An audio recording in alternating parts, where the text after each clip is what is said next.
今仔日是元宵节，一透早买元宵圆的民众是排队排甲长，人气上旺的也是传统市场用手工摇出来的元宵，一天是卖2万粒，店家无用试试。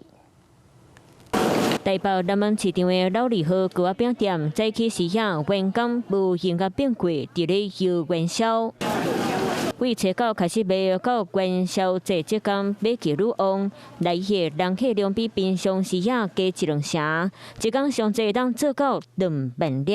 鲜肉的啊，这我们专程来买的吼。对，当然不一样啊，它是那个皮比较 Q， 比较应景这样。对对对。传统的准备的料馅料比较多，其他的馅料稍微会少一点。还有一个芝麻，一个花生这样装。那元宵台四周围卖鱼呀有名的店就也未开，人客就已经伫咧门口排队。过年过节大概就会。对，应这个时节就会来买个应景的东西，这样。是帮公司采买，公司想说今天应景要对比较多在吃那个芝麻花生或者是咸汤圆。有人买回去家己厝，有人直接买人煮便的，一粒一粒伫咧大鼎内底煮甲圆胖胖，滋味看起来介赞。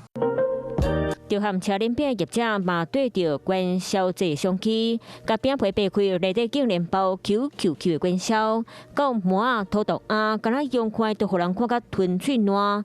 业者饼业者，互民众伫咧元宵节感受到节庆的气氛。Hello， 我是林纯佩。想要掌握最及时的新闻资讯或是体坛动态吗？赶快按赞、订阅、开启小铃铛，锁定华视新闻的 YouTube 频道。